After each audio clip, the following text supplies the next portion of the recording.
আসসালামু আলাইকুম। আমি doctor Mohammad Tanvir Ahmed, graduate natural medicine and surgery BUMS and DHMS।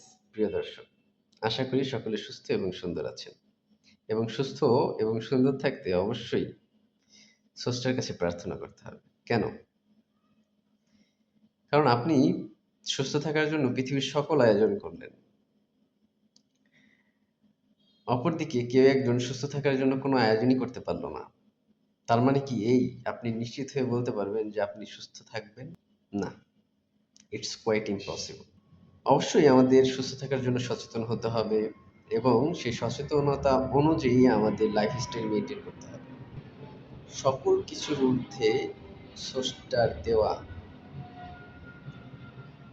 স্রষ্টা আপনাকে সুস্থতা দিলেই কেবলমাত্র আপনি সুস্থ হতে পারেন। এটা যদি আপনি পড়াশোনা বা গতানুগতিক সিস্টেমের সাথে যদি কোরিলেট করতে চান, বিষয়টা স্পিরিচুয়াল হেলথ অথবা হোমিওস্টেসিস অথবা তাবিয়াত, ইউনানি মেডিকেল টার্মের সাথে যায়, ওই জায়গাটা খুব গুরুত্বপূর্ণ ভূমিকা পালন করে। যাই হোক, আজকে আমি আপনাদের সাথে যে বিষয়টা নিয়ে দু একটি কথা বলবো সেটা হচ্ছে acute stroke, transient ischemic attack অথবা স্ট্রোক।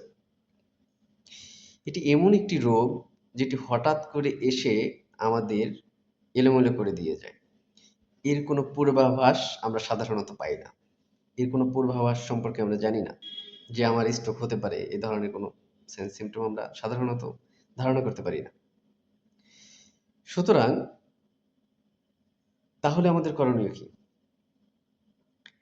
আমরা যেটা করতে পারি সেটা হলো আমাদের লাইফস্টাইল মডিফিকেশন করতে হবে। লাইফস্টাইল মেইনটেইন করে চলতে হবে।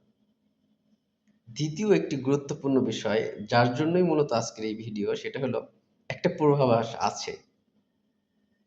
আমি বিভিন্ন গ্রিকো অ্যারাবিক মেডিসিন অথবা গ্রিকো অ্যারাবিক চিকিৎসক এদের ফেমাস বইগুলো থেকে দেখেছি। বিষয়টা হলো এই, আপনি যদি যারা তাদের স্ট্রোকের প্রবণতা বেশি, যারা খেতে পছন্দ করে বা পেটুক, অথচ সেই অনুযায়ী তারা এক্সারসাইজ অথবা রিয়াজাত করতে পছন্দ করেন না, এটি একটি গুরুত্বপূর্ণ আলামত অথবা সাইন সিমটম।